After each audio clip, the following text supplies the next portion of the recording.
Welcome to this explainer. Look at you all, sitting there with your overly sweet coffees and brightly colored pastries, blissfully believing that every grain of your precious sugar comes from some sun-drenched tropical paradise. How utterly quaint.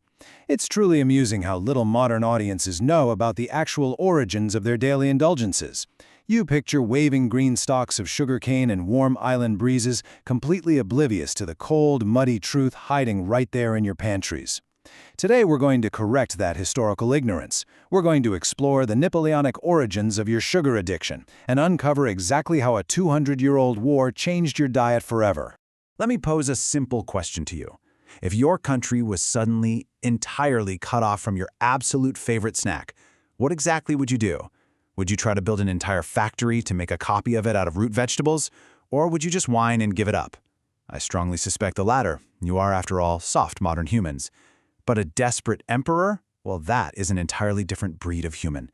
An emperor literally births an entire global industry out of dirt and desperation, all for a snack. For centuries, sugar was synonymous with luxurious tropical cane. It represented sunshine, immense aristocratic wealth, and ironclad global monopolies. It was the ultimate glamorous commodity.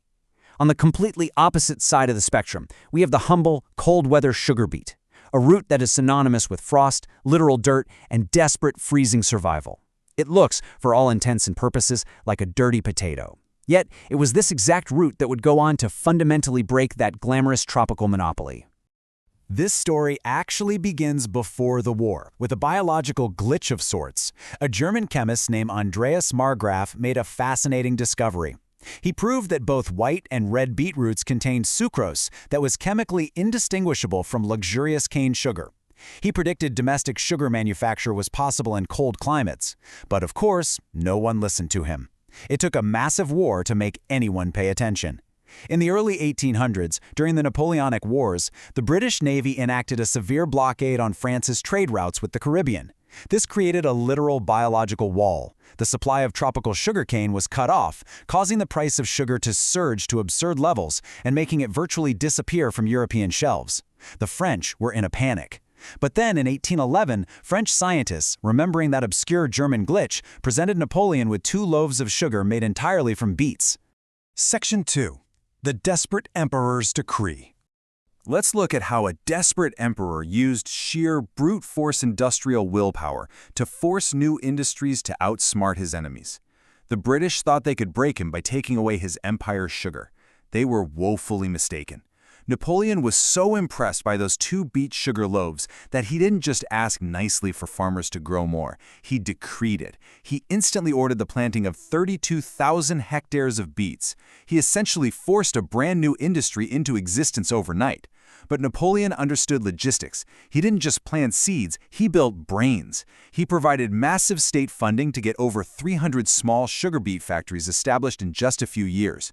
More importantly, showing true strategic military brilliance in this industrial shift, he chartered special technical schools specifically to train factory sugar producers and refine the extraction process.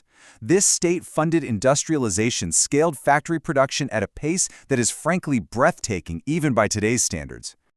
This strategy forms a fascinating historical mirror. The sugar beet's rise as a survival crop beautifully mirrors the survival history of the Cuban boniato, or sweet potato. Just as Cuba relied heavily on the boniato to survive when they lost their major trade partners during their special period, Napoleon turned the humble beet into a survival root specifically designed to sustain his blockaded empire's morale. It is a testament to how desperation breeds agricultural innovation. Section 3. The Price Crash That Changed the World. This wartime pivot by the French emperor didn't just solve a temporary supply chain issue. It triggered massive, permanent economic consequences that literally reshaped the global diet. Before this beet revolution, sugar was an elite luxury. It was something only the ultra-wealthy could possibly afford to consume regularly. But Napoleon's massive factory scaling completely stripped sugar of its elite luxury status. The incredible increase in domestic production caused a dramatic, permanent price crash. The costs were reduced so dramatically that by the year 1850, sugar was finally affordable for the common everyday worker. This industrial scaling created a permanent shift in the global diet. A luxury of kings was now cheap fuel for the masses. The legacy of this route didn't stop in Europe. The history of beet sugar saw cultivation eventually cross the ocean to the American West, finding a home on meager family farms during the mid-20th century, an era often referred to as the Age of Asbestos Landscape. What is genuinely surprising is how the sugar beet thrives in incredibly poor arid soil conditions. Much in the same way the massive pando forest magically survives in the harsh, arid Utah basin, the sugar beet stubbornly flourished on these American farms where other weaker crops simply died. Okay, I have to admit, the raw data of this shift is actually a bit staggering. The affordability of beet sugar caused a massive, unprecedented biological shift in human sugar consumption. At the start of the 19th century, before the blockade, the average person consumed about 12 pounds of sugar per head annually. By the end of that century, entirely because of the cheap beet sugar flooding the market, that amount rocketed to an astonishing 47 pounds.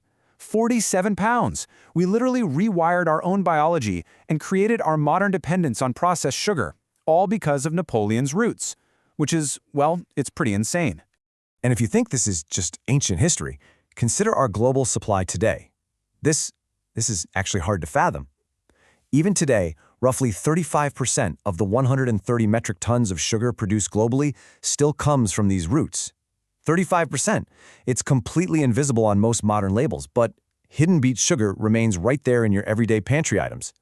We are standing next to a wartime invention that we literally eat every single day without even realizing it. The sheer scale of this is, it's just mind-boggling.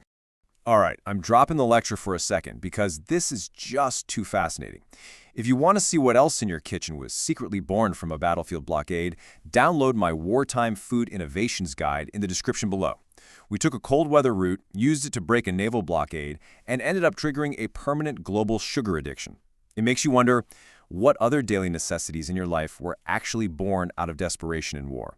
So, a root that looks like a dirty potato is the reason we have cheap sugar today? Now that's absolutely wild.